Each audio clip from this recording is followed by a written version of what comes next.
Well, not even sure what night it is, but it feels like a Friday night.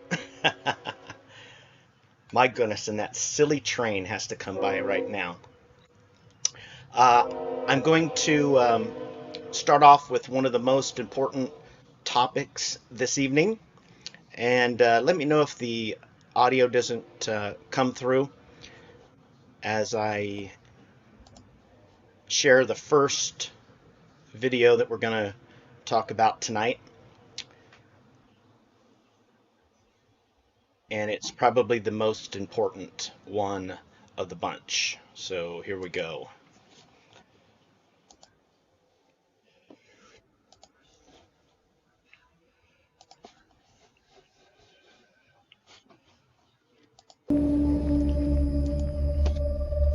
Can you hear the sound?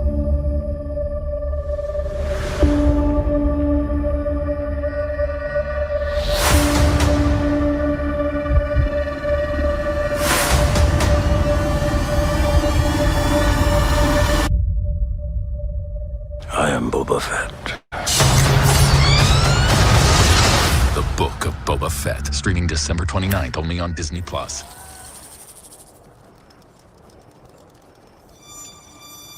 I am not a bounty hunter.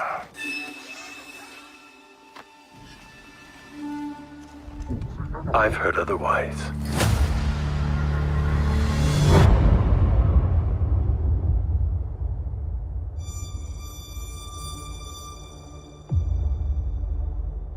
I know that you sit on the throne of your former employer.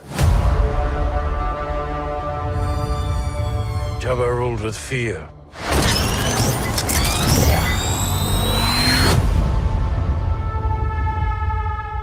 I intend to rule with respect.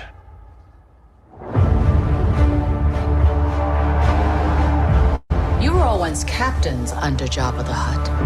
I'm here to make a proposal that's mutually beneficial. Why speak of conflict when cooperation can make us all rich? What prevents us all from killing you and taking what we want?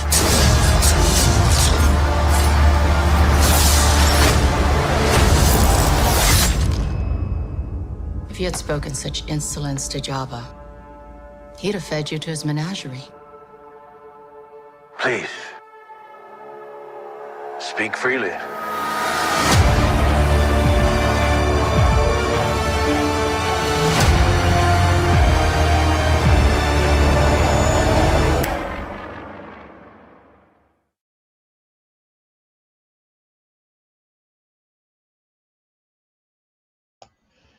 Now that was fantastic.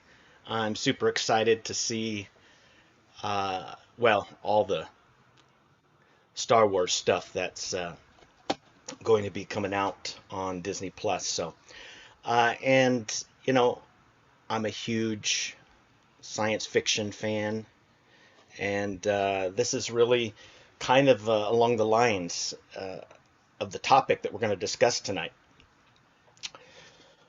Let's see, the series Star Wars fans, or the series Star Wars have wanted for 30 years. Yes, yes.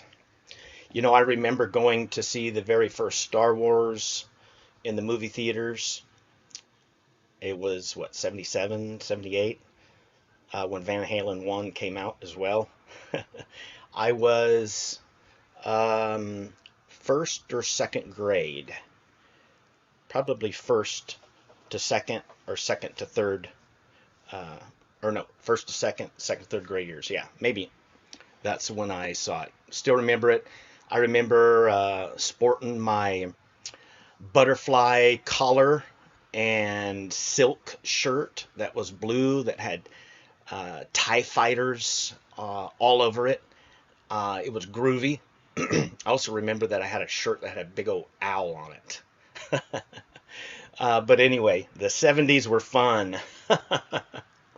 What I could remember of them, because I just hated school, and my grammar school years were the first half, or the last half of the 70s. So If you need to do the math, that makes me 39 this year.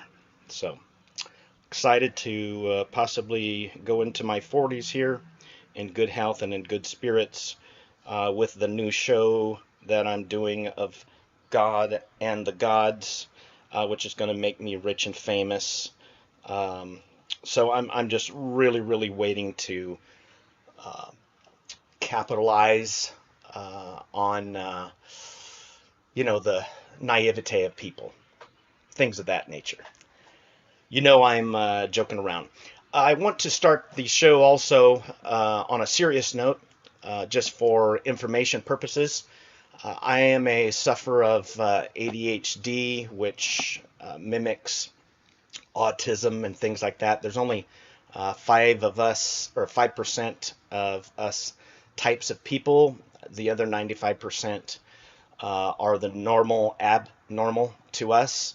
And I'm going to be showing a video and discussing and commenting on things that Dr. Hugh Ross is going to be saying concerning our topic tonight.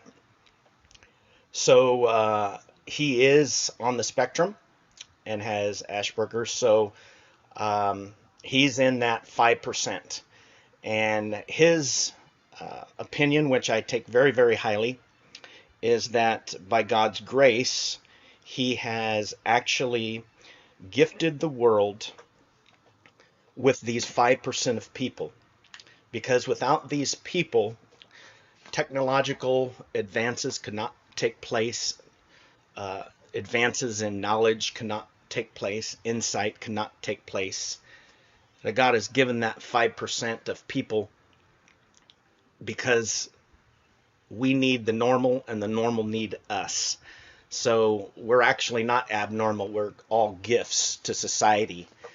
And on a previous show, we had talked about how many of us have been kind of beat up by the world. And I want to start off by showing a video from a gal. Her channel's called How to ADHD. She's a cute, silly girl next door kind of personality. Reminds me of my oldest daughter. So, I just think she's just the cutest thing. But anyway, putting that aside, she has ADHD, and this is her livelihood right now, researching and helping people how to live or quote-unquote cope with ADHD. So I'd like to play a few moments and then comment on my personal experience with what she's explaining. So, one moment please.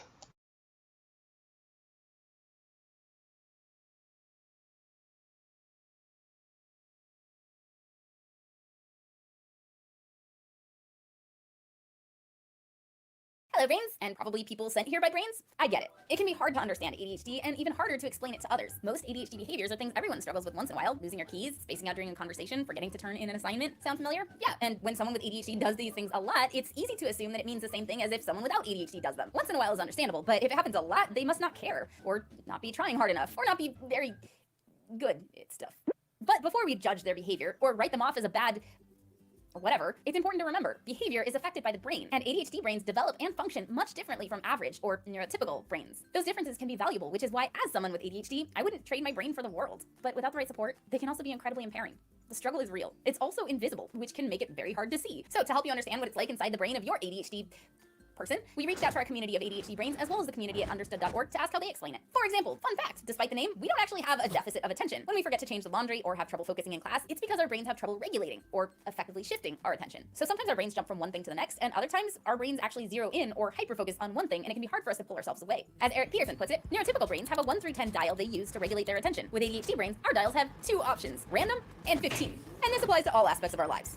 The ability to regulate attention is part of something called the executive function system. It's kind of like our brain's self-management system, what allows us to plan, prioritize, and sustain effort toward a goal, say making dinner, without getting sidetracked. It's what allows us to inhibit or not act on our impulses and ignore distractions so we can stay on task and switch when it's time to switch. In the ADHD brain, Boy, do executive I know functions how all develop that much more feels. slowly than in neurotypical brains. And we have a deficit in the brain chemicals that help them function. So we usually know what to do and have the best intentions, but our executive function system isn't always developed or functioning well enough to effectively help us do it. And it's just as frustrating for us as it is for anyone else. Haley Melville explains it like this. Your brain is like a secretary, and you're the CEO in a meeting, doing a task. In a neurotypical brain, their secretary greets guests, potential distractions, lets them know that the CEO is in a meeting, and either encourages them to make an appointment or shows them the door. My secretary either lets everyone into the meeting, nor lets no one in, even if it's something important. Been there, done that. Another executive function is working memory. That's our ability to temporarily hold information in our head so we can work with it. Like, look at a recipe and then remember the steps while we cook. It's our brain's version of RAM. Everyone what has are we limited talking capacity about of working tonight? memory, but it's often more limited in those with ADHD, which is one reason we might blurt out an answer before we forget. Dad Or joke. we ask you to repeat what you just said. Timothy Warren says, Repeat it's that, like my please. brain is a whiteboard, and I have to write down everything that's happening right away. But I write kind of big, so pretty soon I have to erase a bunch of stuff to make more room. By the way, that's also why we tend to have trouble following multi-step directions. It's also why Post-it notes are helpful. Another fun fact about ADHD, not everyone with ADHD is hyperactive, at least not on the outside. ADHD has 3 different presentations, and they can change over time. So even if someone doesn't I have feel like all they have ADHD, 3. they still might. Even if they're not bouncing And around I'm the room, their hyper. brain might be. It's often referred to as internal restlessness, and it's exhausting. Diana That's DeBater why explains her mind like being on a hamster wheel you can't ever The get name off of. Kenny is an adjective where I'm Deborah from. Cradaville says it's like a pinball machine with the ball constantly hitting and bouncing between all the bumpers. All this energy can be great when we can direct it well. It often shows up as creativity, generosity, curiosity. We tend to think outside the box, and we're 3 times more likely to start our own business. But for us to take advantage of our brain's strengths, And it's 3 important times that we better learn to manage looking. our ADHD, which often means using a combination of medication and other strategies. ADHD expert Dr. Ned Hallowell explains it like this. Having ADHD is like having a race car engine for a brain. It's very powerful, and it can propel you to win races. There's just one problem. You have bicycle brakes. But with the help of a brake specialist, you learn to strengthen your brakes and control that powerful engine. Then your race car stops spinning out on turns and starts winning races. Because we Boy, do have tend to I crash hit a lot brick while we're building those walls brakes, because those of of us with my ADHD tend to get corrected and bicycle confused more often than our brakes. peers. And unfortunately, another aspect of ADHD can make that extra painful for us. Our brains don't just have trouble regulating our attention, they have trouble regulating our emotions too. Jennifer Peterson explains, when it comes to emotional dysregulation, it's like I have a really bad sunburn. Even a playful slap on the back hurts so bad. If you didn't know some of these things about ADHD, don't worry, I didn't either until a couple of years ago, and I actually have it. I thought I was just too sensitive, or a space cadet, or weird, because that's what I was always told, and I'm not alone. That's why ADHD Brains made this video, and why we hope you'll share it. When our ADHD symptoms are seen as personality defects, it can be hurtful, and worse, we believe it. It takes a huge toll on our self-esteem and can lead to other conditions like anxiety and depression. And honestly, it's really confusing. As Comiendo Biscocho puts it, it's like being the smartest, stupidest, most motivated, and laziest person in the room, all at the same time. But if we and others understand what our challenges are, we can accept them, find strategies to help us work through them, and more importantly, stop beating ourselves up about them. That's why ADHD Brains made this video, and why we hope you'll share it. When our ADHD symptoms are seen as personality run that defects, it can be back. hurtful, and worse, we believe it. It takes a huge toll on our self-esteem and can lead to other conditions like anxiety and depression. And honestly, it's really confusing. As Comiendo Biscocho puts it, it's like being the smartest, stupidest, most motivated, and laziest person in the room, all at the same time. But if we and others understand what our challenges are, we can accept them, find strategies to help us work through them, and more importantly, stop beating ourselves up about them so we can focus on more important things, like what we're good at. And we can stop writing off ourselves or others for being different and start appreciating what that difference can bring to the world. Thanks for watching. There's a lot more to learn if you're curious, so check out some of our other videos, links in the description, and head over to understood.org to experience what it's like to have ADHD and other conditions with their tool through your child's eyes. Remember though, ADHD looks different for everybody, and those with ADHD often have other conditions as well. So the best way to understand somebody's brain is to ask them about it. Thank you to our brain board and all our Patreon brains for supporting us through the process of making this video. Check out our daily vlogs on Patreon to see how we did it, and to our community and the community at understood.org for submitting such great metaphors. I've highlighted a few more that we loved in the pinned comment below. And thank you for taking the time to learn a little more about ADHD, because you're making the world a better, shinier place for those whose brains work differently. If you want to shine that light a little further, please share this video. Bye, brains.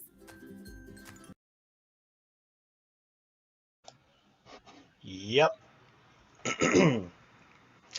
That's life. The smartest, dumbest, most motivated, laziest person in the room.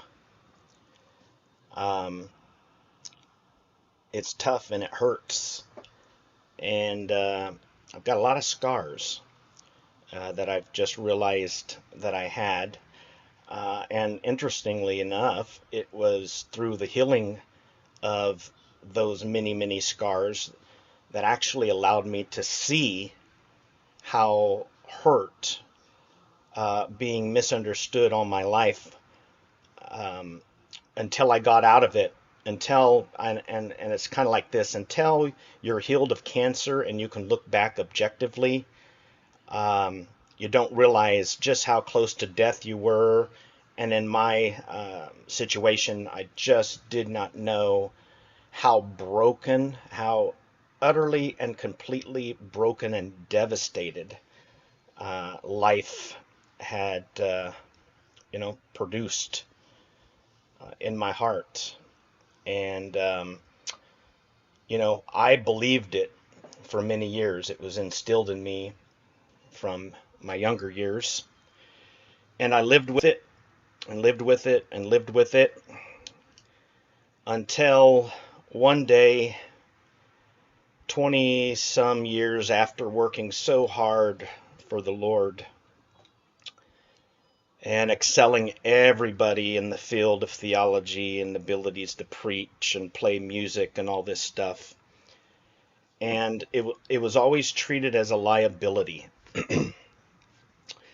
And because I was predisposed to feeling like I was a piece of trash, after my book came out, The One Who Is, and it fell on dead ears and no speaking opportunities, no nothing happened whatsoever. So my response was, wow, I've worked 20 some years and God has seen my heart, and God has known that out of everybody, even though I've made more mistakes than everybody, my heart is far more purer than everybody else's heart, because there's nobody that wants to excel more than I do. And so when I don't excel, or I let you down, then I just only think worse of myself. It's like the song by 9 Inch Nails by Johnny Cash. I hurt myself today to see if I still feel. Focus on the pain, the only thing that's real. And I picked that up as my theme song for many years.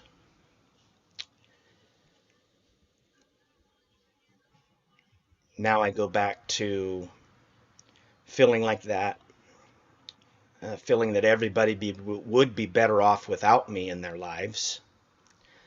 Put me in a 20-year depression, and I've just recently come out of it the last couple years. And I would say I would say probably in the middle or to the latter half, say the quarter, like quarter pounder with cheese. Anyway, man, I forget where I was going. Dang it. Did it to myself too. See, I'm the only one to blame. Wow, how providential. Fell right in the middle of, complaining how much you fail, but you want to do good, I constantly joke from Malibu's Most Wanted when my wife, lets me know, something that, I should do better, or, even just silly things. I go, I want to learn, which is really the inward cry of my heart is, I want the world to be happy with me, but the world is somehow not happy with me. What is wrong with me? And I thought, well, put all this work, excelled greater than everybody. My book comes out, falls on deaf ears.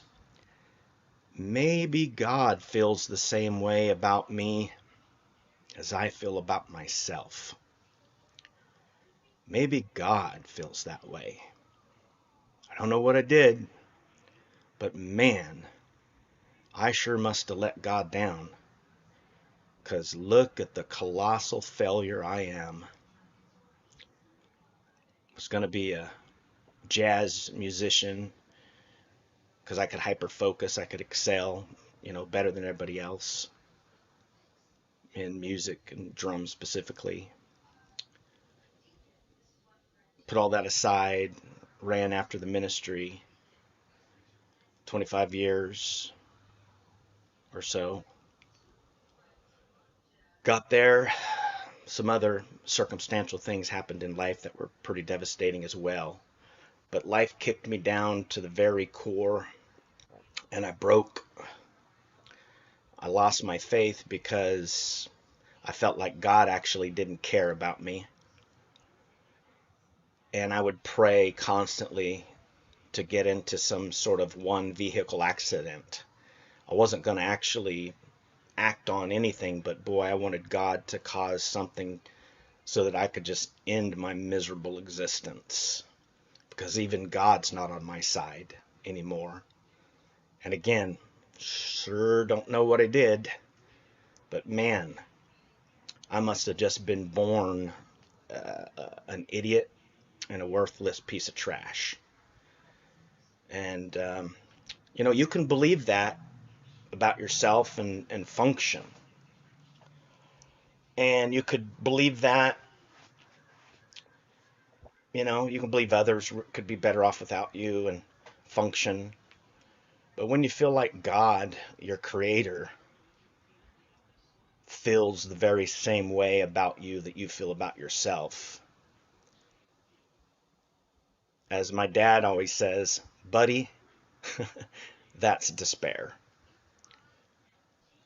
That is dark, dark, dark despair. And I was like Job, and I did not want to live any longer. But the only thing that pulled me through was just remembering that I'm really, really good looking. And the world is lucky to have me.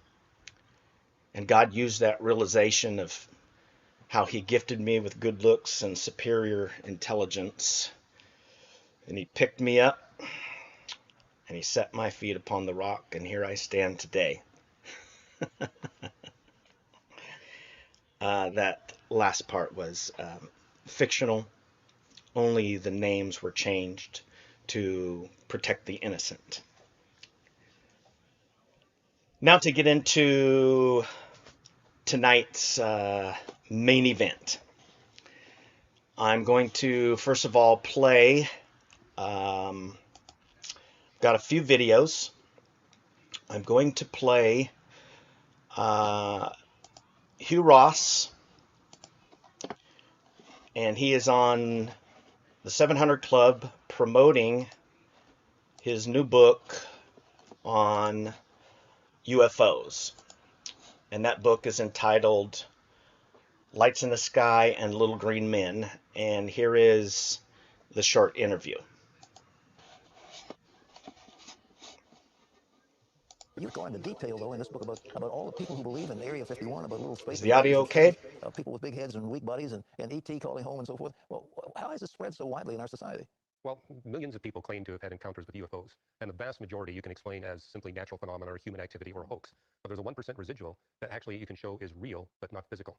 Now, I had Carl Sagan as a professor briefly when I was at the University of Toronto, and he denied UFOs totally. That's because his worldview did not permit the existence of non-physical reality. As a Christian, I realized God created two different species of intelligent beings, humans that are physical and real, and angels that are real but not physical. And when you examine this 1% residual of the UFO sightings, you see that they consistently violate the laws of physics, but nevertheless you can prove they're real. For example, there are literally hundreds of places where UFOs have crashed into the ground. You go to the site, the ground is depressed, vegetation is damaged, snow is melted if there's snow that's there. Obviously something real happened there, but there's no debris, there's no artifacts. And when the UFO is observed coming through the atmosphere, let's say 18 to 25,000 miles per hour, no sonic boom, no heat friction. If it was a physical object, you would get a sonic boom and heat friction, and there'd be debris at the crash site. So we're dealing with something that obviously is real, but it's not physical. And I'm not the only physicist that's saying this. I know of a half dozen other physicists and astronomers who are non-believers who draw the same conclusion that I do, that whatever is behind the occult and witchcraft and demonology is also behind this residual of the UFO encounter. Residual? What do angels do? What do you think? Why isn't there some evidence of their presence? Well, because there is evidence. I'm saying that there's clear evidence that something real is happening. And there's evidence that it's not physical. They violate the laws of physics, so it's non-physical reality. Jacques Vallée, who is not a believing UFO investigator, says it's interdimensional phenomena. He believes there are beings operating in dimensions beyond the universe, which is very compatible with what the Bible says about angels and demons. Tell me about what would an angel do? I mean, you know, you mentioned the incredible distances between planets. How do angels travel between them? Well, they're not subject to the laws of physics, so things like the velocity of light aren't a problem for them, or the fact that there's particles in interstellar space that would destroy your spaceship. We know these can't be physical craft coming to the Earth because they would have to travel so far, and if they were to travel at a high velocity, the beings on board would be killed. So we're dealing with something that's not subject to these laws of physics, and angels fit into that category. The other thing that's interesting is the closer the encounter that people have with UFOs, it's 100% deleterious. Nobody has a positive experience, and which is why I believe it's the fallen angels that are responsible for this phenomena. And I think what I write about in the book is that you see a correlation between the degree of occult activity in an individual's life and their UFO experiences. And I end the book by saying this is scientifically testable. Close the doors to occult activity. That will be the end of these UFO experiences. The reverse is also true. If you open up these occult things, don't be surprised if you get these kinds of visits, and it's not going to be pleasant. Well, so these are fallen angels. I mean, they're demonic spirits that are causing this phenomenon. I'm convinced that they're demonic. And again, I'm not alone in drawing this conclusion among scientists who have studied this phenomenon. I think what's unique to us is that we're putting a Christian perspective on it and saying, you know, here's how you can put it to the test scientifically. So I actually say these are ways you open up doors to the occult. It also explains why, for example, you know, I've spoken UFOs frequently in the Soviet era in Russia. And that's when the scientific community was involved in occult physics. And that opened up the doors for these demons to influence, and explains why they're having way more UFO experiences than people here in America. These people talk about being captured and taken into a spacecraft and carried into other places. Are demon spirits doing that actually, you think? Yeah, I don't think they're actually being physically taken into a physical craft. Okay. It's the demons taking control of them where they begin to think that this is what's happened to them. That's why we have a chapter in the book on abductions. But abductees are people who typically have had very close encounters with UFOs. There was a physicist, Alan Hynek, who was sponsored by the U.S. government to study UFOs, who came up with encounters of the first kind, second kind, third kind, fourth kind. And as you go from 1 to 4, you're getting a closer and closer encounter. And in cases of communications of 3 and 4, people are actually communicating with these spirit beings. So, for example, there is the Urantia book, which was communicated by these demons, and it was done through automatic writing. 4,000-page book. A third of it is denying the deity of Jesus Christ. So it kind of gives you an idea of who's really behind all this. So these demons are actually causing people to have delusions. They think they're being taken captive. They think, and there's always some evil at the end of it. There's but there's a way out. Yeah, okay. Close the doors to the occult. That'll eliminate these experiences. These demons need permission to invade your life, and that's, you know, a lot of what's going on. And the other thing I point out is this is not a new phenomenon. It's been around for thousands of years, but the demons keep pace with our technology. Yeah. UFOs 100 years ago were slow-moving dirigibles in the atmosphere. Now they're flying saucers at 18,000 miles per hour. And then the information they give you about the universe is keeping pace. But this is incredible. The demons are actually keeping pace with our science and bringing these delusions to people. Well, that would be a good strategy for the demons who are intent on deceiving us about what's really going on in the spirit realm. And so it makes sense from their perspective that they would keep pace with our technology. Well, do the good angels have a counterbalancing force? Well, it tells you in Hebrews 13:2 that many have entertained the good angels unawares. Yes. God sends these righteous angels to assist humans in their Christian ministry, and they come and go. But likewise, they're also part of this non-physical reality, but they're on God's side as opposed to Satan's side. Well, you remember when they went into the promised land, that Joshua, found the army of the Lord was there with him, and that was angelic. So it was angelic. Yeah, I said God created 2 different species of intelligent beings. Incredible, incredible.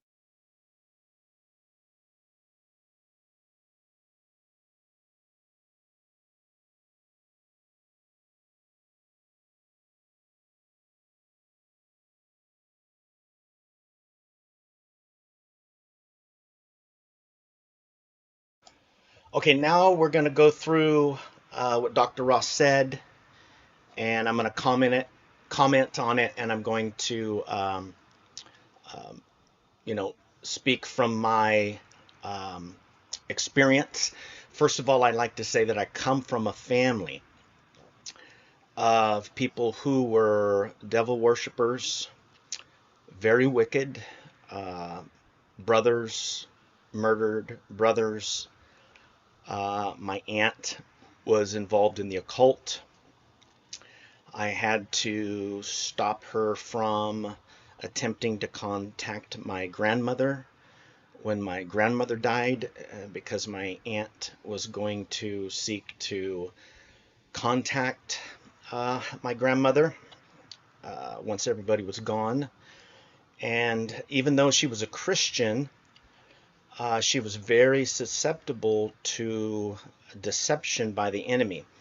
See, there's something about my family that we can hear the spiritual realm, so it's very easy for us to be deceived one way or the other.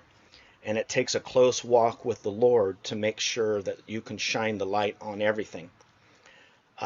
This comes over into the New Testament as gifts. I am not a cessationist.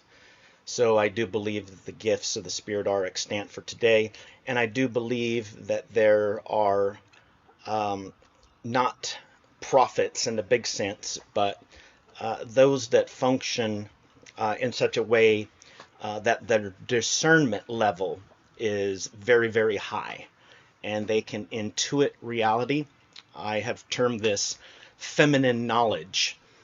Women seem to have intuition, men have empirical experiences, and their lives are actually governed by those empirical, and that is the five senses, testing things with our senses. So to intuit, that is actually the way that what we call separated substances, which Thomas Aquinas, this is his point of view, that angels, their knowing, their epistemology and ontology, now this is my addition to it, their epistemology and their ontology are tied because they are simple beings. They're not perfectly simple. They're still composed of essence and existence, what they are and that they are. Each angel being a unique form in and of itself, that is a unique species, quote unquote. So, good grief, I'm going to have to be really, really careful as to how to not get distracted, because my mind is going probably the fastest that it's ever gone concerning a topic like this, because it's so relevant. And I have to say thank you, Lord, for sticking it back in my brain. So this idea of intuition, that is spiritual knowing. Separated substances composed of essence and existence. Those of us who live in the corporeal realm are composed of matter and form, which is essence and matter. And this is the goofiness of the atheists and these that are wanting to use quantum mechanics to explain reality. They actually want to explain this realm of probabilities, potentialities, the realm of existence. They want to actually use it to explain the realm of essences and forms. But you can have a bunch of wood sitting around for thousands of years, and nothing is going to give form to that matter except for an agent, a causal agent. And this is the error of the atheists and those that deny the Christian God. And yes, Christian theism. I'm going to go that far and that boldly suggest that it is Christian theism that is superior, because it answers the fundamental philosophical question of the one and the many. The ancients looked for the arche, they looked for the cosmos out of chaos, and they looked for the one and the many. The arche, what is everything made out of? Well, now we know it's quarks. Actually, at the quantum level, it's actually what Aquinas said. It's prime matter. It's pure potentiality. It's relative non-being that has potential in this world. This multiple worlds talk is just absolute nonsense. Why? Because ontology precedes epistemology. Descartes had Descartes before De Horse. He was wrong. He was wrong to bifurcate the spiritual and the material, and he was wrong about epistemology, knowledge, I am, preceding I exist, or I think, therefore I am. That is the fault of Descartes, and he has taken wings in our culture over the last few hundred years and has wreaked havoc on the Christian world, because now we have bifurcated reality. We talk about the sacred and the secular. We are Neoplatonic.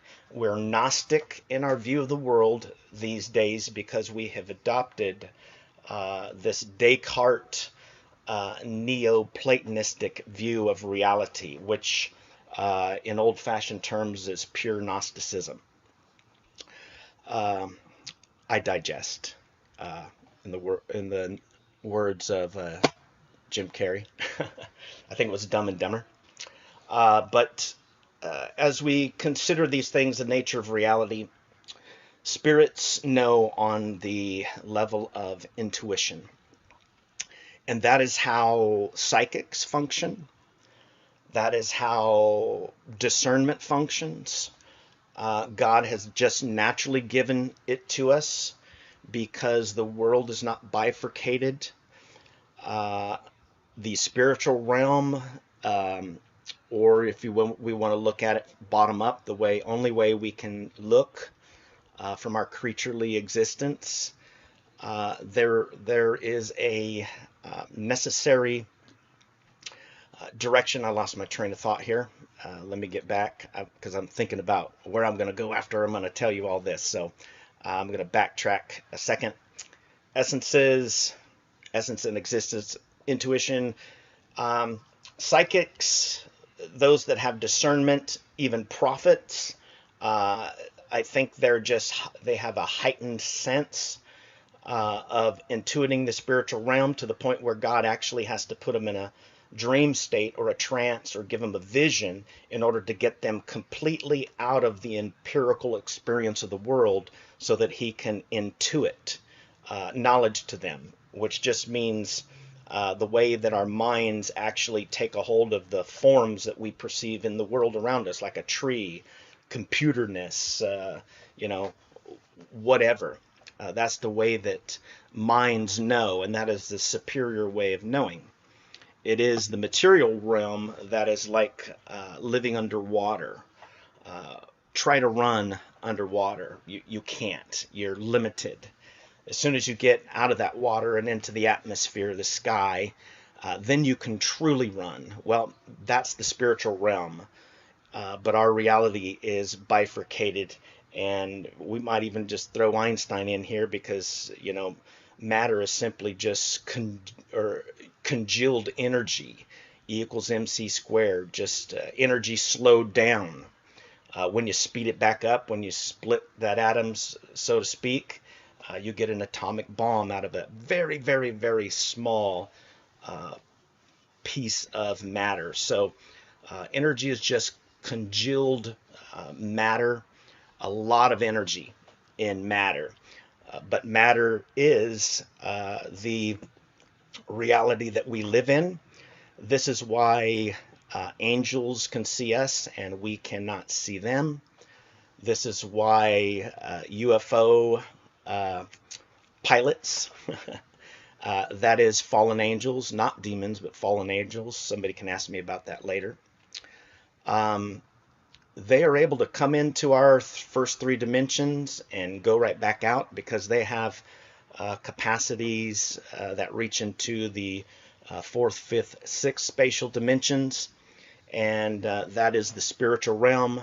And of course, we know that our reality, if string theory is true, which I would imagine it is, we're talking about 9 spatial dimensions, one of time. Of course, there's this idea of maybe 11th dimension reality, and so I'll let them deal with all of that, how we're going to parse those things out. But I do believe that is the way God has structured reality.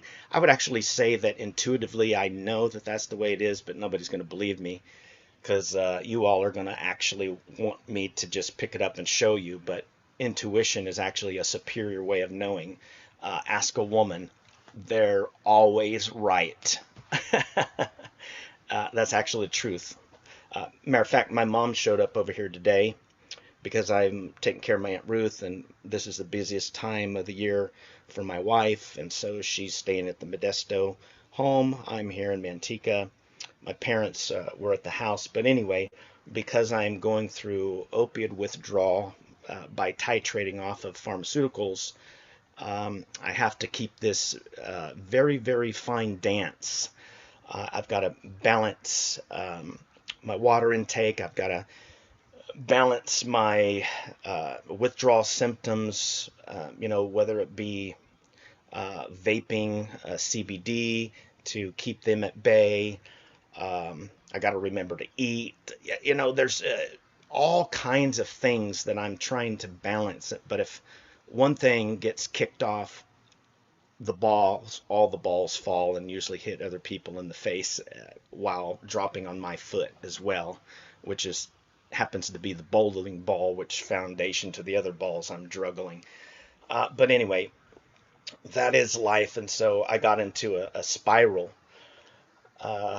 my health, for about a week and a half because I was just suffering every night, tossing and turning, waking up soaking wet, muscles aching up and down, getting in the bath, soaking in hot water, dehydrated, trying to, all of that stuff. And so I passed out, literally,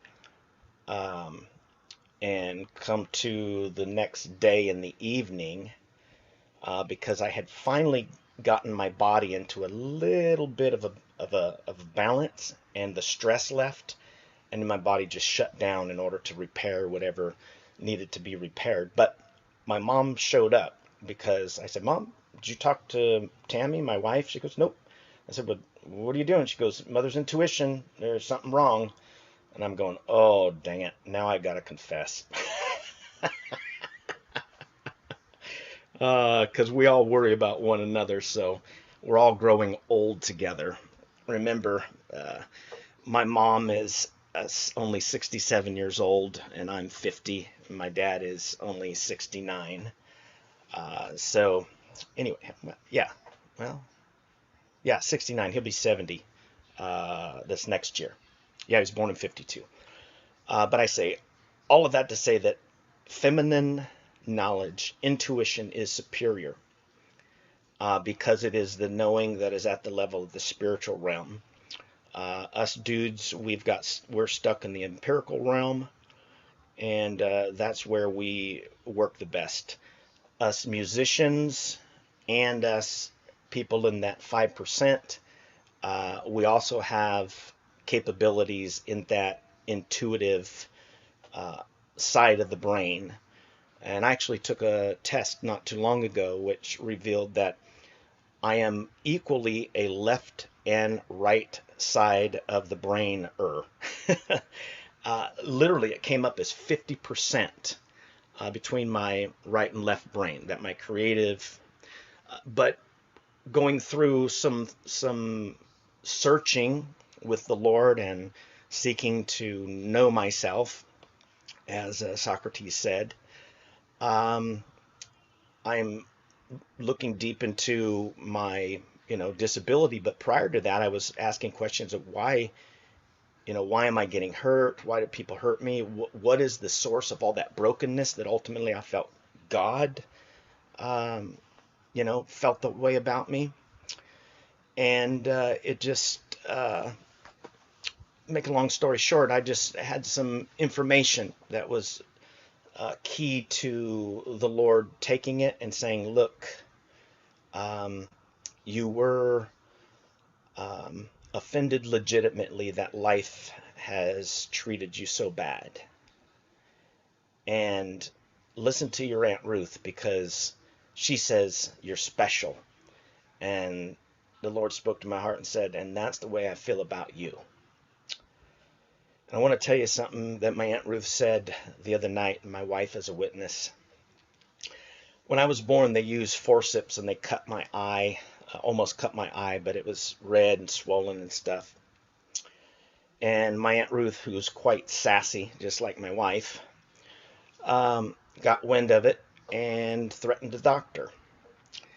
And it's a hilarious story. I hope to have her share it sometime on my channel. But, she just really, really laid into the guy. And he goes, "I didn't do it on purpose." And she says, "Yeah, I know you didn't do it on purpose. And if you did, you might as well confess, or something like that, because you'd already be on the ground or before you confess or something." But she goes, "Look at him. He was perfect. And you broke him." Who broke me? The first person that pulled me into this world. And that cut was on the right side of my face. Yeah, I think. Anyway, it's on the right side of my face. My Aunt Ruth looked down and said, "He was perfect. And you hurt him. Now he's not perfect. But he's mine. And I love him." And that is all that I needed. That the Lord just healed my heart beyond imagination. To know that far from me being a liability in this world, My Aunt Ruth is right. I am special and I can do no wrong. And why do I say that? Well, in my heart, I'm never motivated by what is wrong. On the outside, it looks wrong. Some people say that about my hair. On the outside, it looks wrong. But I say, hey, if having long hair is wrong, I don't want to be right. But anyway, I digest again. Let's see. Where was I at? Sometimes I crack myself up and then I lose my spot in this dialogue. Once I understood that the Lord had actually intended me to be a gift to the world, and all of you other people out there with ADHD, Asperger's, autism, you're on the spectrum, this does not, and I repeat, does not include those who Smokey Saint would refer to as quote-unquote retard. I wouldn't refer to them like that, but Mr. Smokey Saint would call them quote-unquote retards. You are not a gift to the world.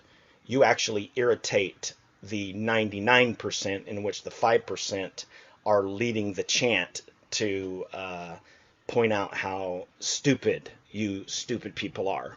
And most of you are involved in cults and think that you talk to demons and burn them with fire and all that kind of stuff. You can read between the lines to see who I'm referring to there. That dude actually thinks he's saved, but he's actually being whispered to and controlled. They are his puppet master, and he's boldly running around in the name of Jesus. He's like playing the fool, and they're dancing him in front of everybody, and he's getting popular. And they're whispering in his ear, "You can do this, you can do that." But it's of the wrong Jesus, the wrong gospel. He denies the Trinity. It's the wrong God, because the God of the Bible answers the one and the many, and he is the one that literally formed the cosmos out of the primordial chaos, and we could actually call the quantum foam pure chaos. Maybe that is the deep, the Tiamat, if you will.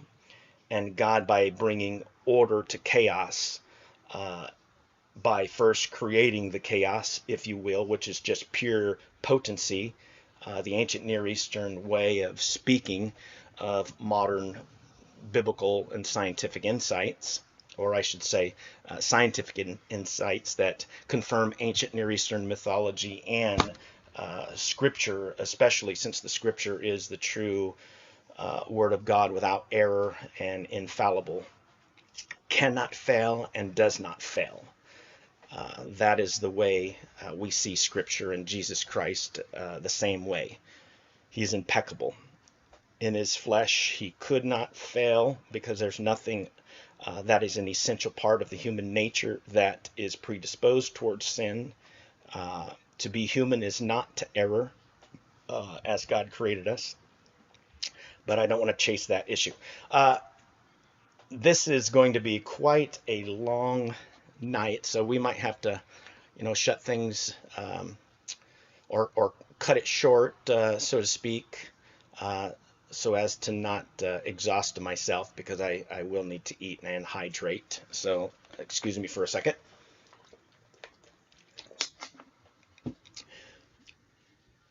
So I'm going to, since I think I touched on a lot of issues that Dr. Ross is going to talk about or talked about, and I think I can integrate it here with some of these other questions. Now, this is proof that what I'm saying is real. The United States military now has in its hands trajectory, telemetry, speed, all kinds of things concerning these unidentified aerial phenomena, UFOs. We have proof, and here's just a short clip, and let me get this set up real quick. This is proof positive, and I guess I'll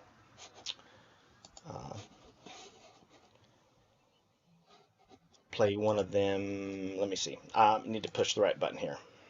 Sorry. You know I can't multitask. I can only monotask. I can only baby step. I'm like Bob. What about Bob? Dr. Leo! Dr. Leo Marvin! Gosh, me and my 5%ers. Oh, we love that movie. Because we are crazily insane and genius. Okay. And here we go. Let's roll with this one.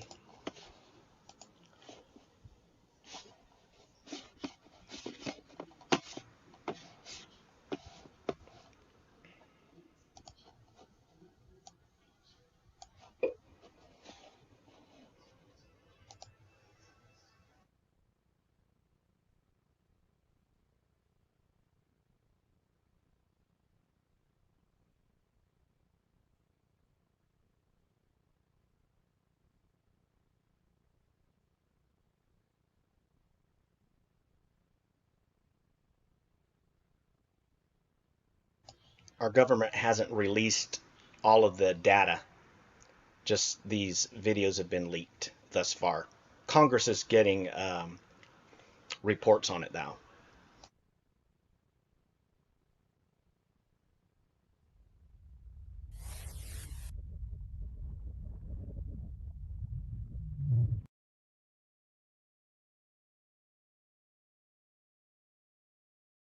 Okay, let me start the next one here.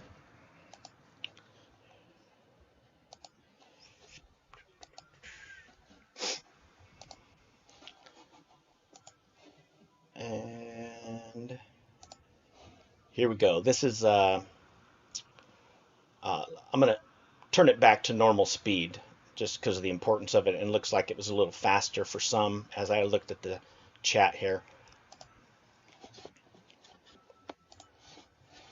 So before I start it, I'm going to change the speed.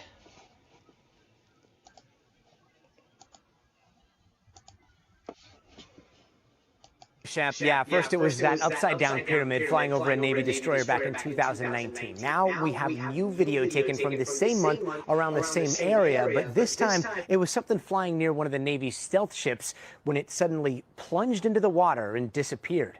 Whoa, it's getting close. On a pitch-black night off the coast of California, newly leaked video allegedly shows one of the U.S. Navy's stealth ships tracking an unknown object in the sky. And after a Okay, now, mind you, this is military. This is tangible. But we'll see video evidence that these ships can do exactly what I have said, that they can rotate into the fourth, fifth, sixth dimensions of space very easily, go back into the first three. They're not subject to the first three, because they are separated substances. They are fallen angels, not demons. Demons are the spirit beings that are the offspring of the fallen angels, the Watchers that fell in Genesis 6 and monkeyed with the human genome and made some sort of hybrids somehow, some way. Remember, they have access to 6 other spatial dimensions. Their knowledge capacity and the way to splice and dice and programize is far more superior. What we see actually is when angels show up in the Old Testament, they are able to immediately materialize in such a way that they can partake of food and tangible things. Jesus, we see his glorified human body, which is different from the angelic bodies and different from the way that Jesus materialized in the Old Testament. Jesus was not incarnated in the Old Testament when he showed up to Joshua and all the other Christophanies.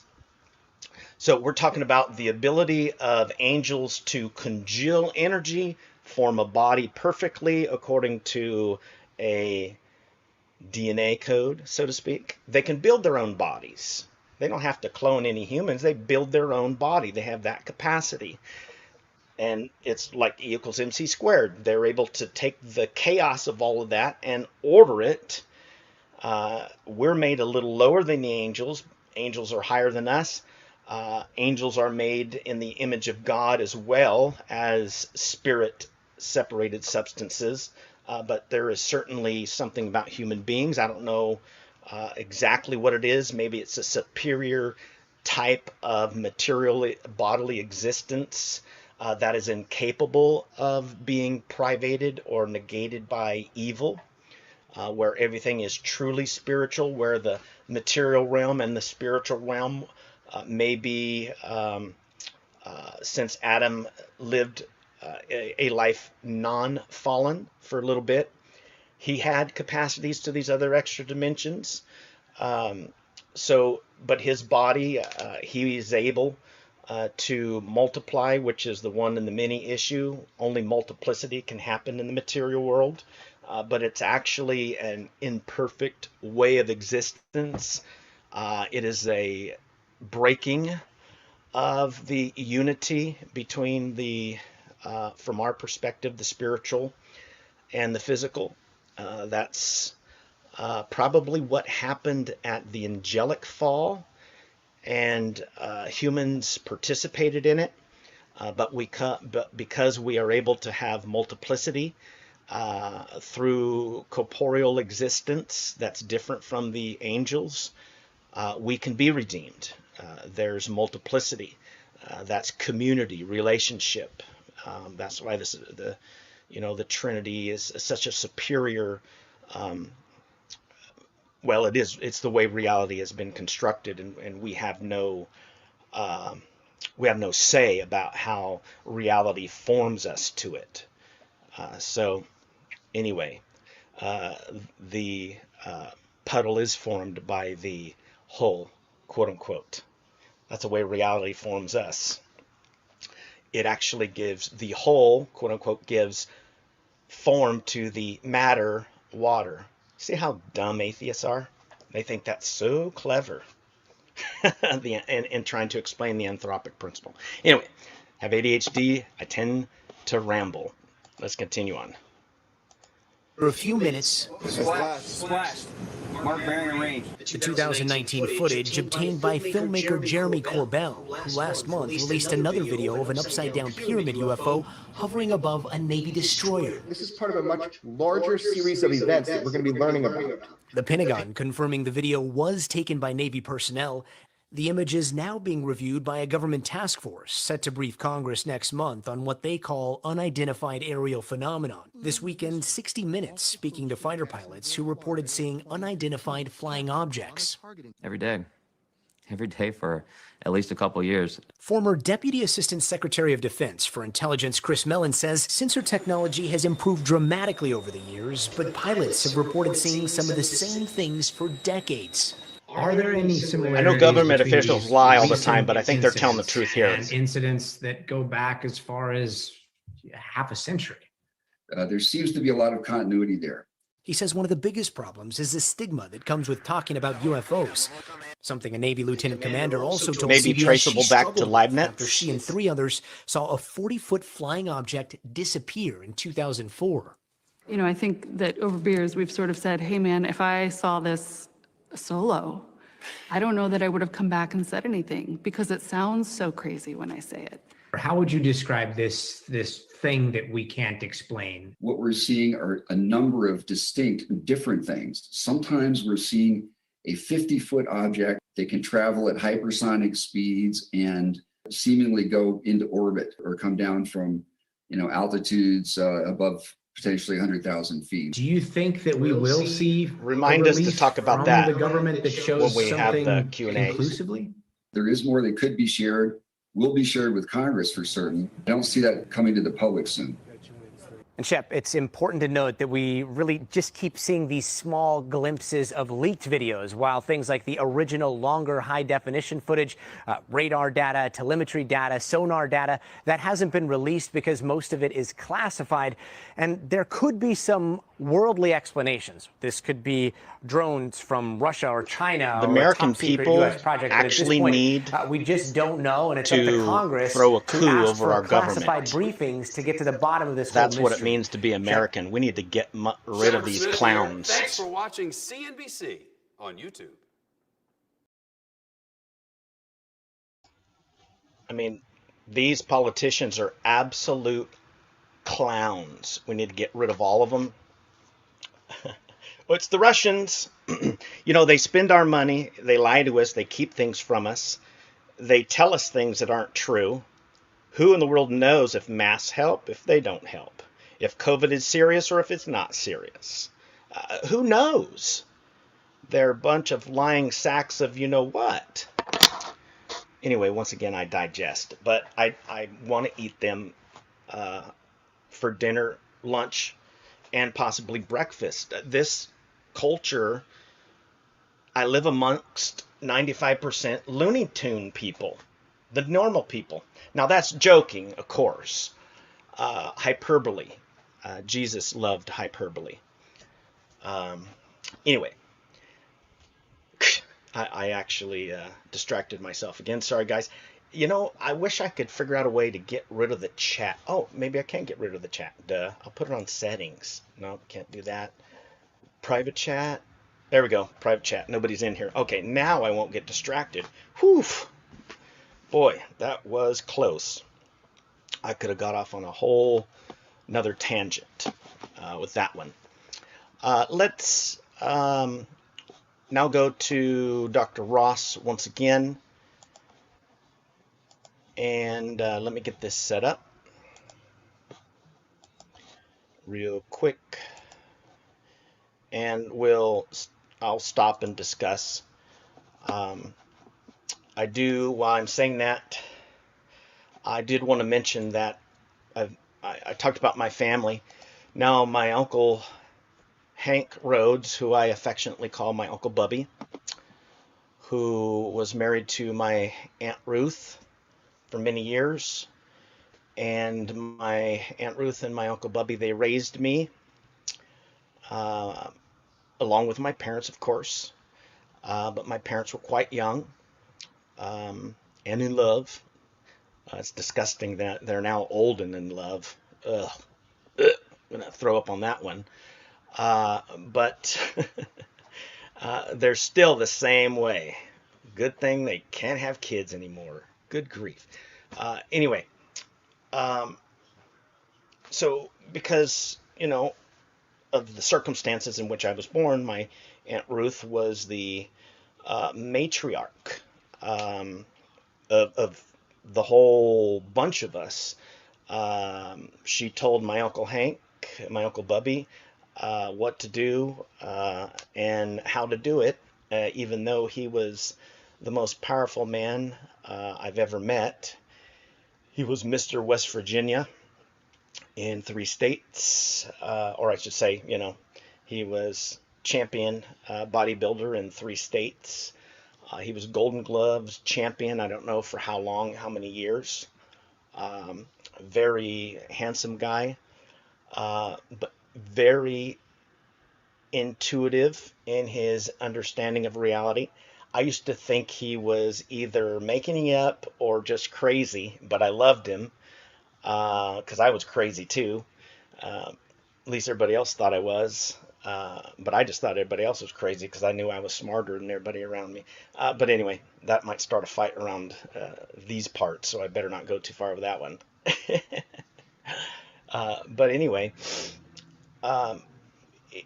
he would talk about things, and he would talk about the ability to leave his body, to astral project. The Rhodes family has a long history of people who are sensitive to the spiritual realm. Now, what coincides with that is our family's ability to play music, because music is the language of the soul. Another interesting thing is that my family, the Rhodes, Day Rhodes, actually come from 2 counts in France. I forget the family names. I do know that Thomas Aquinas is a distant cousin of mine, which is really, really cool. But apart from that, I come from the cantors of the church there in medieval France. My family, those were the people who could sing because they were in touch with that soulish side of their existence. And every musician understands exactly what I'm saying. Music speaks to each and every human being at such a depth that it's hard to even quantify and put into finite language, because we're talking about music that we all experience, but we literally cannot put our hands on it. It does not exist in the material world except through vibrations. And who says that the vibrations in the atmosphere is the sum total of what music is? I would say that music absolutely does not need an atmosphere composed the way that our atmosphere is composed. Absolutely not. So anyway, there's a deeper level to music because of that, and vice versa. It's a bridge between 2 worlds, and so that's why musicians, our brains, we tend to be in this group of people with ADHD or autism, those folks on the spectrum, because we're able to focus, we're able to master our musical instrument in ways that other people can't.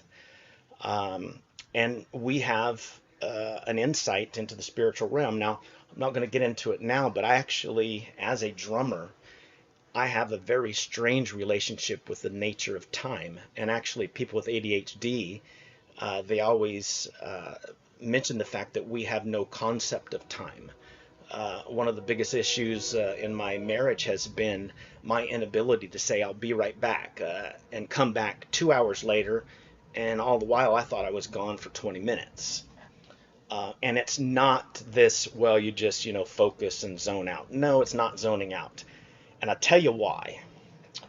As I was going through puberty, I started smoking marijuana. And THC, also referred to as Delta 9, after 3 months, something happened in my brain to where there was no longer any enjoyment in getting high off of the Delta 9, pot, weed, ganja, reefer. Something happened, and it would put me in a suspended animation. My brain would literally stop, and I think it's because somehow that the cannabinoid receptors in our brain and the synapses, somehow that Delta 9 blocks the ability of my neurons to keep on connecting through thought. So it literally shuts me down.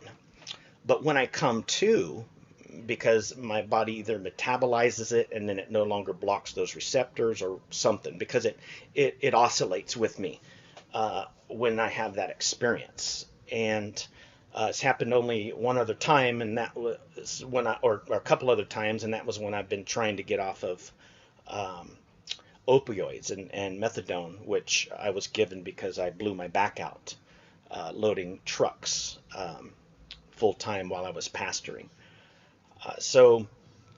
Forgot where I was going. Oh yeah, titrating off of methadone. Let me see. I got to back up and then go through this list in my head. THC. But when it would allow the neurons to continue, there was still some sort of blockage because my perception of time, my relationship with time, was no longer like focused and dilated, but now it was scattered and backwards.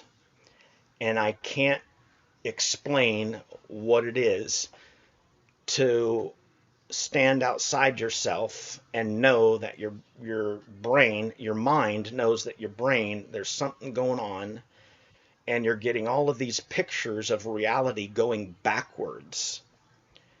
And I'm not literally time traveling, if people want to know. I talk about it a lot jokingly because it's a fascinating subject, primarily because my life has been a wreck and I just want to time travel to change the past. That's really my motivation, because life has been so bad and I've made so many mistakes because I have no executive function.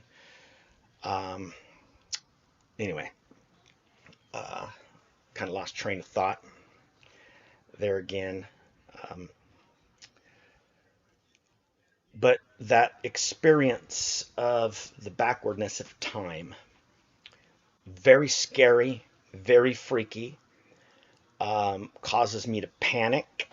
So what happened is, because I was trying to titrate off methadone, and I'm not a smoker. I've never smoked in my life. I mean, I've tried cigarettes and hate them. You know, I tried to bake it and try it that way. And I tried to get the indica versus sativa, thinking indica would help me titrate off of the methadone and get out of the withdrawals. But all it did was freak me out, and the withdrawals were still there. And that was when I was flopping out of the bed just a couple months ago. And I've had a few of those episodes, not with THC, but just having such bad withdrawals that I've had to go to the ER and or call the ER. So it's been a nightmare to get off this stuff. But I think regular cannabis, Delta-9, did some damage to my brain going through puberty. I would almost, if I had $1 million, I would bet that that could be empirically verified, that because I was going through puberty and because of my ADHD and low levels of, you know, neurotransmitters, dopamine, serotonin, norepinephrine, or Excedrin, or, you know, can't leave home without it, whatever it is. I was already low in those levels, and that's why I even tried to get high in the first place. I wanted to feel normal because my everyday life is low. Getting high sounds fantastic to me, and that's what actually happens with people. We're not getting high when your loved one is abusing alcohol. You know, those what we call a functioning adult alcoholic. Eddie Van Halen was one of them, and I think maybe he's an illustration, some maybe anecdotal evidence that my theory is right. Eddie Van Halen, he certainly equates it to hurting his finger, crushing it, and his dad giving him some whiskey. But he was a high-functioning adult alcoholic. At times, because of the other drugs, it would mess him up, but he could play, and drunk or sober. Matter of fact, my Uncle Bubby, he could be, as we say, from West Virginia. My family is originally from there. My dad came out when he was just a preteen or just turned 13 or so. But my Uncle Bubby, he could captain a boat, and he could pull that almost 50-foot boat. We'd go out fishing. He would whip that thing around, and I would watch him. And he would come in between all the other boats, come in, whip it around, low tide, high tide, bring that boat, that probably had 12 inches on either side of the slip, bring it in very, very gently, perfectly. I'd never seen anything like it in my life. My Uncle Bubby was a high-functioning drunkard, as were a lot of the Rhodes men, because they were self-medicating. You know, were very emotionally sensitive, which is probably why my uncle Arlie Rhodes, Edward Arliss Rhodes, died young due to alcoholism, because my aunt had broke his heart. It doesn't necessarily, drunkardness or alcoholism doesn't necessarily have to be a primary symptom. It could be a secondary symptom of a deeper issue. I mean, the core could be ADHD, can't regulate his thoughts, can't regulate his emotions, very hurt by my aunt, in a tailspin, starts drinking the only way he can feel normal because he can regulate his brain chemistry now, and the synapses and neurons are making all the proper connections, and now he feels normal. So those of us who like to seek that euphoria actually levels us out. And that's why I can, function quite highly on all pharmaceuticals, those that give euphoria. And of course, I've had my struggle with pain pills, and I ended up finding out that methadone was one of the worst addictive substances in the world, worse than heroin for a lot of people. And so that came to a head, and it was even worse than I thought, because it stripped my body of all kinds of stuff. And then, of course, I'm having tremendous nights, pain all night, wake up in a pool of sweat, and then, of course, if I sweat too much, I get dehydrated.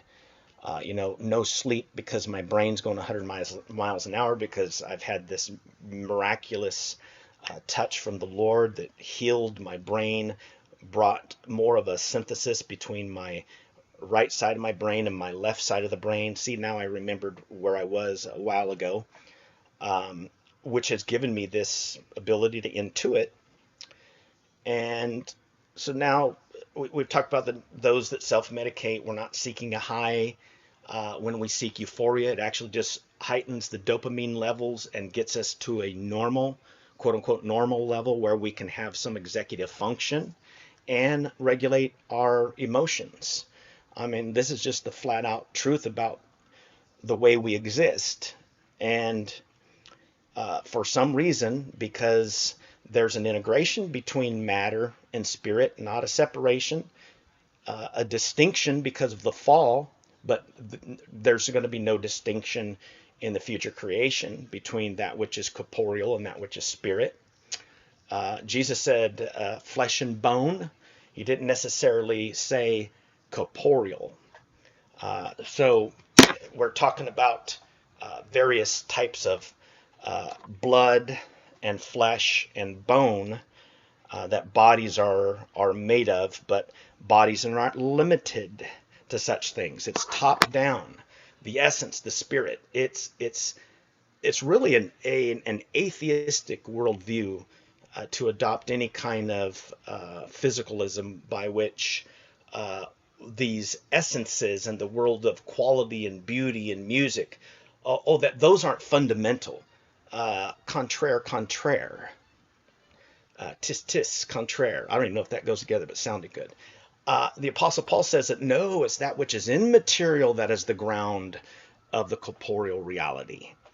This now fallen realm, referred to as quote unquote flesh. It's not actually that this fleshly realm has some sort of evil in it. It's a weakness. It's a privation. It's a limit. It's a lack of power. It's not a power. It's not an energizing force. Sin and evil are not energizing forces in our experience. They are privations. They are limitations. They are weaknesses. They are limps. God gives us the power to walk, but it is actually in the very walking that I am doing in my corporeal existence that any kind of bum leg would be truly my fault as a secondary agent. God gave me the power to live. and he is not dictating or puppet mastering his creation. That's actually what Satan is trying to do. He's the one that's trying to puppet master things. Satan is the determinist in this camp, because God is so great, he can actually allow true love to exist in the universe by allowing a secondary agency to act within the power that he gives them. That is the Thomistic view. That's how creation participates in God, how the particular participates in the universal. These are very interesting things that I've pondered as of late. Now let's continue on here. I've got a lot to say. Oh, let me say one more thing. My Uncle Bubby, my Uncle Arlie, and my dad, in the late 70s, they all saw UFO. They saw 6 of them, I believe. They were flying in formation, and one was missing. And I think quite possibly the reverse in their apprehension of it is they saw that 6th ship land in the distance and then looked up and saw the 5 other ones. And so my dad says that he was sober, his stomach was hurting, he had some sort of stomach ailment, but he wanted to fish. My Uncle Arlie and my Uncle Bubby were, drunker than fish. So they all saw it. And my dad said, "Arlie, did you see that?" Or something like that. Or maybe it was my Uncle Bubby. And he says, "I didn't see a thing. And if you tell anybody I saw anything, I'll deny it." And he did for many years. And I remember the night my dad told me that. My Aunt Ruth and I were talking about that just a day or so ago, when that would be, something that my Uncle Bubby would have come home directly and shared with her. And so I heard this all my life. Now, I'll give some details. I'll probably record my dad and interview him and talk to my Aunt Ruth and kind of get my Uncle Bubby's perspective. Also, my Uncle Bubby, he saw all kinds of things, and he would preface it like this. He'd say, "Yeah, I know you all won't believe me, but I'm going to tell you anyway." And that's kind of the way I talk a lot too. But he'd say, "I saw such and such," and my Aunt Ruth was telling me he would explain it and he would understand what it was and why it was that way. And he goes, and I know he ain't going to believe me anyway, but I have come to understand that my Uncle Bubby was right. He was absolutely right in just about everything he said. And I'm so happy to report that just a few, a day and a half, maybe 2 days before he passed, I was able to share the gospel with him, and the Lord saved him. I'm continually getting this sense that he's smiling from heaven with the Lord, looking down at the fact that I interrupted my life and moved in with my Aunt Ruth, because in her heart and in my heart, I am her firstborn. My Uncle Bubby, my Aunt Ruth never had kids, and that was on purpose, and that was the design of the Lord. They tried. I always thought they couldn't, but I heard that they tried to have children, but just couldn't. And there's a funny story alongside with this, that my Aunt Ruth tried to steal a poor little Mexican boy from Mexico because he was living on the streets, and she was going to take him home and love him and give him a family. And Aunt Ruth even found the mother of the child and got the mother to sign a paper and to sign the child over to her. But some technicalities happened. The dad didn't sign papers or whatever. So long story short, my life would be totally different if my Aunt Ruth hadn't embraced me as her firstborn son. I don't know. And what's really interesting is that, and now that I think about it, it probably is spiritually discerned from another cousin. And he would always pick on me. And matter of fact, I got my first black eye from him because he threw a baseball and it smacked me right in the eye, and I remember it. And it happened to be my right eye, the eye right above that scar. But anyway, I won't read too much into that. But, you know, I got a scar right on my heart. It's just the same. Remember that scene in Jaws where they're trying to compare their wounds? Shark's eyes are like dog's eyes. Anyway, what was I talking about? Dang it. See, I'm medicated and I still do this. Although, because the Kaiser strike and their system being down, I went without my Ritalin for a month, which also was part of the reason why I went into this tailspin. And I've got a vape, like $30 a day. I got a $30 a day habit. I think most Starbucks, patrons have about a $30 a day thing now because of the Obama administration. Don't even get me started on that one. This is just the kind of shows we're going to have, folks. I'm going to chase a bunch of rabbits because it's just the way I am. And this is why I always preached way longer when I was a senior pastor of a church. Now I happen to be more kind of like a bishop of sorts. I've been involved in starting and overseeing and training pastors, and went from my position as a senior pastor over to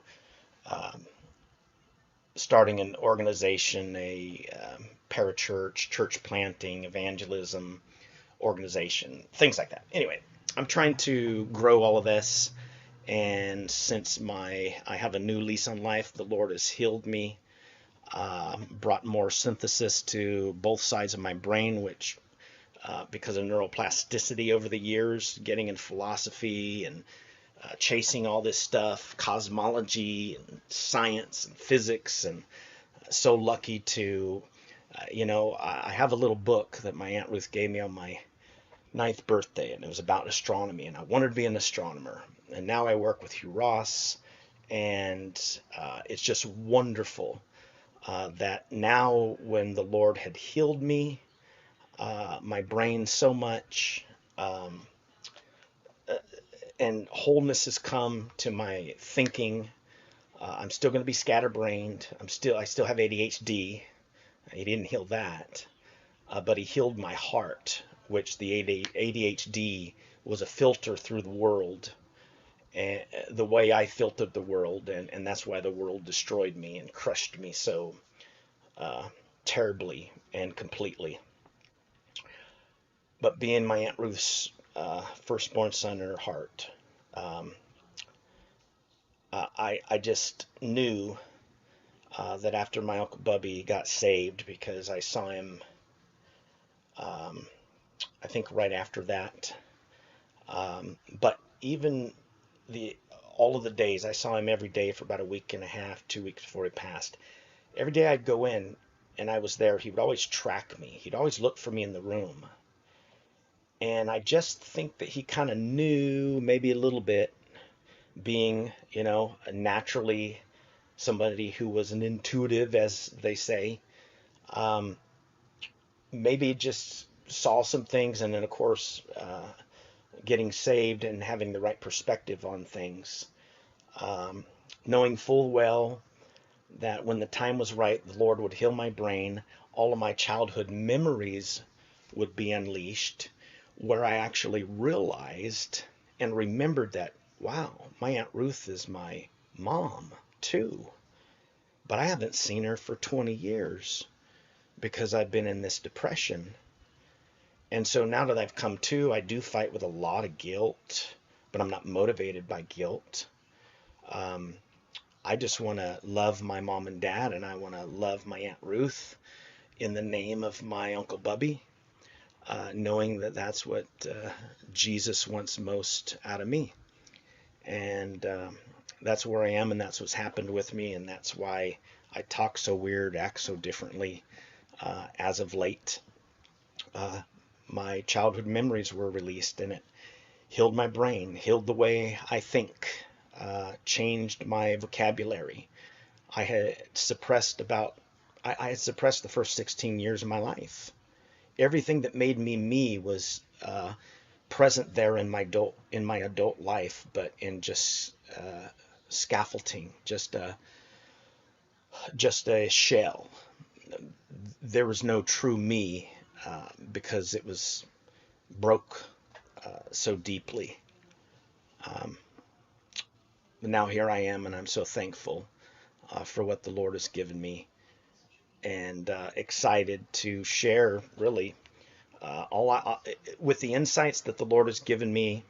Some of you may not believe everything I'm about to say, but here's the thing. I can now intuit and discern the spiritual world. I like to call it the nature of reality, and that's why metaphysics comes so naturally to me. And prior to my brain being healed by the Lord, now metaphysics has opened up tremendously because I can intuit reality. I can see the fact that nature is composed of essence and existence and act and potency and matter and form and substance accident. We are a creation, which means we're composed. The spiritual realm is the realm of simplicity, but yet even in the spiritual realm, it's still governed by this principle of act and potency. In the creaturely realm, there's a mixture of act and potency, and angels are on that spectrum there. But God himself is pure act. Now, these are analogical terms, and as we say, I'm predicating of God and using finite language in an analogical, which is a like and unlike fashion. My teacher, Dr. Norm Geisler and Thomas Aquinas, this is Thomism and Normism, as they say. This is the way God communicates reality to us. And do you know what the quantum foam is? Pure potency, which it would be relative non-being. It is pure potentiality that is potentially there in a relative non-being, quote-unquote, form. We can't even put our head around it. Inasmuch as we cannot explain what God is being pure act, we cannot explain that which is, quote-unquote, prime matter or pure potency, if you will, what we call the quantum foam, but it is of our universe. Any kind of multiverse that exists is necessarily going to be a level 1 multiverse, and we're going to be limited to our light cones, as they say. That is your quote-unquote multiverse. So there is only one quantum reality. There's not infinite inflationary events. There was only one inflationary event. That is where God initially stretched out the heavens and is now continuing to stretch them out. As we know, dark energy, dark matter, the existence of those things, dark energy is fine-tuned, dark matter is fine-tuned, matter itself is fine-tuned, space density, matter, energy, density, all of these things are so fine-tuned. And what do we say about fine-tune? Fine-tuning is to find the balance between quote-unquote act and potency.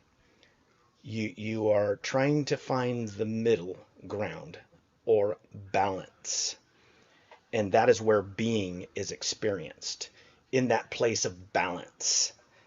And it's when we cease to act in accordance with how God has created us as good essences, good things. We are created in such a way where he says now, as Louis Perry Chafer used to say, in chess or checkers, it's your move. God has done it all. Sanctification is now our move. And it necessarily follows in the creaturely realm in the sense that if it doesn't, and please qualify necessarily, not using it necessarily in a logical way, but in the creaturely realm, there's that kind of creaturely, necessarily that which follows, and the privation and the missing of the mark of the very purpose for an essence and what that essence was created for. When that balance, so to speak, that neutrality, that perfect, as Hugh Ross says, that balancing of the expansion, those two parameters, and all of the forces, that dance is like 50,000 pins, that is writing utensils, or maybe even stick pins, 50,000 balancing all at one time. Very, very delicate dance, if you will, that balance. That's the nature of reality. And that quantum realm is simply the realm of existence, the realm of possibilities, the realm that is actualized through the actus ascendi, which is top-down causation caused by essences, which is a limitation of existence. And I explain it like this: if you have infinite space, what do I do to create a gallon jug? Well, I actually have to create it. I negate it. I cut off the rest of space. I make a finite jug. And now I have an essence that exists within the infiniteness of existence itself. So you can actualize infinite amount of essences. There's a potentially infinite amount of actualizations that can take place in the real world. Not all of them are going to be actualized, and you can't explain reality by the quantum Copenhagen ideas. It's just lunacy. It's really, really dumb to try to explain the things that are real by the things that are just potencies, the things that are, we're waiting for the collapse of the wave function, and they talk about non-locality because somehow they're perceiving that this is the nature of reality. There's no such thing as those things. I wish I could prove it scientifically, but this is the way that I'm seeing the nature of reality. And this is illustrated to bring forth an essence. And this is the continual causation, the Thomistic cosmological arguments.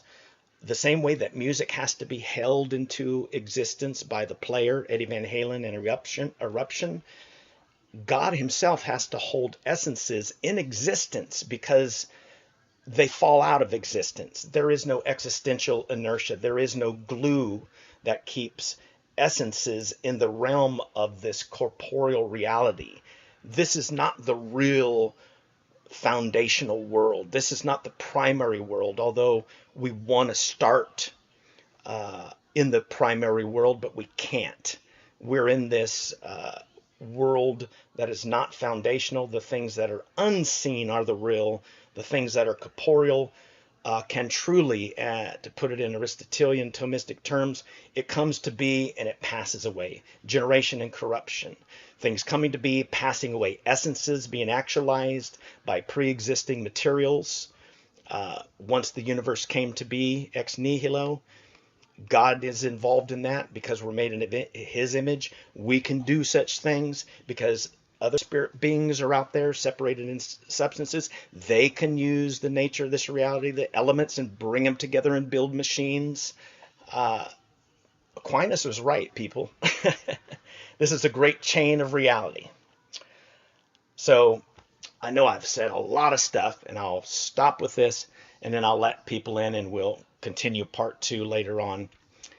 But I've seen a UFO myself. Dr. Walter Martin has claimed to have seen UFOs himself. I saw this craft that looked like a flying saucer with the lights and everything. Kind of like those top shapes that we just saw, but I saw lights. Made no sound. Flew directly over top of where I was. We were trick-or-treating. It was Halloween. We were at my Grandma Rhodes' house. And I saw it, and I ran to my dad, and I said, "Dad, there's a UFO outside." And he came out, and he's looking at it, and he goes, "I don't know, I don't think so." But my grandmother, feminine intuition. She didn't even have to see it. She panicked. She knew something was wrong. I think she went to the door, looked at it, and instantly insisted that we get inside immediately. And I'm thinking, wow, this is cool. And I've never seen Grandma Rhodes that way. She was a much older lady, since my dad was the youngest of 9 children, and my Uncle Bubby was the oldest. So that's that dynamic there. As far as age differences and age difference between me. I'm 50, my Aunt Ruth is 80. My dad is going to be 70. My mom she's 67. So that's the age difference and that dynamic as to why both me and my dad have 2 dads and 2 moms, and we share a dad and a mom. It's complicated and crazy, to say the least. But anyway, my texts are going off. I'm going to go ahead and play this Hugh Ross video slower. This time I won't comment because I've said enough already, in order to check my text to make sure everything is all right. You've gone into detail, though, in this book about all the people who believe in Area 51, about little space invaders of strange people with big heads and weak bodies, and ET calling home and so forth. Well, how has this spread so widely in our society? Well, millions of people claim to have had encounters with UFOs, and the vast majority you can explain as simply natural phenomena or human activity or a hoax. But there's a 1% residual that actually you can show is real but not physical. Now, I had Carl Sagan as a professor briefly when I was at the University of Toronto, and he denied UFOs totally. That's because his worldview did not permit the existence of non-physical reality. As a Christian, I realized God created 2 different species of intelligent beings. Humans that are physical and real, and angels that are real but not physical. And when you examine this 1% residual of the UFO sightings, you see that they consistently violate the laws of physics, but nevertheless you can prove they're real. For example, there are literally hundreds of places where UFOs have crashed into the ground. You go to the site, the ground is depressed, vegetation is damaged, snow is melted if there's snow that's there. Obviously something real happened there, but there's no debris, there's no artifacts. And when the UFO is observed coming through the atmosphere, let's say 18 to 25,000 miles per hour, no sonic boom, no heat friction. If it was a physical object, you would get a sonic boom and heat friction, and there'd be debris at the crash site. So we're dealing with something that obviously is real, but it's not physical. And I'm not the only physicist that's saying this. I know of a half dozen other physicists and astronomers who are not believers who draw the same conclusion that I do, that whatever is behind the occult and witchcraft and demonology is also behind this residual of the UFO encounter. Residual, what do angels do? What do you think? Why isn't there some evidence of their presence? Well, because, I mean, there is evidence. I'm saying that there's clear evidence that something real is happening. And there's evidence that it's not physical. They violate the laws of physics, so it's non-physical reality. Jacques Vallée, who is not a believing UFO investigator, says it's interdimensional phenomena. He believes there are beings operating in dimensions beyond the universe, which is very compatible with what the Bible says about angels and demons. Tell me about what would an angel do? I mean, you know, you mentioned the incredible distances between planets. How do angels travel between them? Well, they're not subject to the laws of physics. So things like the velocity of light aren't a problem for them, or the fact that there's particles in interstellar space that would destroy your spaceship. We know these can't be physical craft coming to the Earth because they would have to travel so far, and if they were to travel at a high velocity, the beings on board would be killed. So we're dealing with something that's not subject to these laws of physics, and angels fit into that category. The other thing that's interesting is the closer the encounter that people have with UFOs, Yes. it's 100% deleterious. Nobody has a positive experience. And which is why I believe it's the fallen angels that are responsible for this phenomena. And I think what I write about in the book is that you see a correlation between the degree of occult activity in an individual's life and their UFO experiences. And I end the book by saying this is scientifically testable. Close the doors to occult activity, that will be the end of these UFO experiences. The reverse is also true. If you open up these occult things, don't be surprised if you get these kinds of visits, and it's not going to be pleasant. Well, so these are fallen angels? That means they're demonic spirits that are causing this phenomenon? Is it? I'm convinced that they're demonic, and again, I'm not alone in drawing this conclusion amongst scientists who've studied this phenomenon. I think what's unique to us is that we're putting a Christian perspective on it and saying, you know, here's how you can put it to the test scientifically. So I actually say these are ways you open up doors to the occult. It also explains why, for example, you know, I spoke on UFOs frequently in the Soviet era in Russia. And that's when the scientific community was involved in occult physics. And that opened up the doors for these demons to influence, and explains why they're having way more UFO experiences than people here in America. Well, they carried into other places. Are demon spirits doing that actually, you think? Yeah, I don't think they're actually being physically taken into a physical craft. Okay. It's the demons taking control of them, where they begin to think that this is what's happened to them. That's why we have a chapter in the book on abductions. But abductees are people who typically have had very close encounters with UFOs. It was a physicist, Alan Hynek, who was sponsored by the U.S. government to study UFOs, who came up with encounters of the first kind, second kind, third kind, fourth kind. And as you go from 1 to 4, you're having a closer and closer encounter. And in cases of communications of 3 and 4, people are actually communicating with these spirit beings. So, for example, there is the Urantia book, which was communicated by these demons, and it was done through automatic writing. 4,000-page book. A third of it is denying the deity of Jesus Christ. So it kind of gives you an idea of who's really behind all this. So these demons are actually causing people to have delusions. They think they're being taken captive. They think, and there's always some evil at the end of it. There's but there's a way out. Yeah, okay. Close the doors to the occult. That'll eliminate these experiences. These demons need permission to invade your life. And that's, you know, a lot of what's going on. And the other thing I point out is this is not a new phenomenon. It's been around for thousands of years, but the demons keep pace with our technology. Yeah. UFOs 100 years ago were slow-moving dirigibles in the atmosphere. Now they're flying saucers at 18,000 miles per hour. And then the information they give you about the universe is keeping pace. But this is incredible. The demons are actually keeping pace with our science and bringing these delusions to people.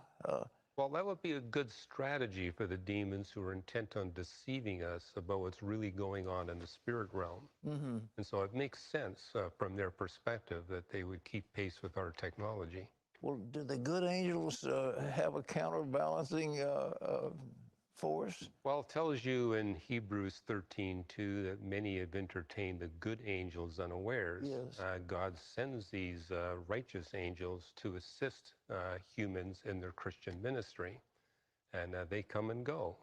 But likewise, they're also part of this non-physical reality, but they're on God's side as opposed to Satan's side. Well, you remember when they went into the promised land, that Joshua, you know, found the army of the Lord was there with him, and that was angelic. So it was angelic. Yeah, as I said, God created 2 different species of intelligent beings. Incredible, incredible.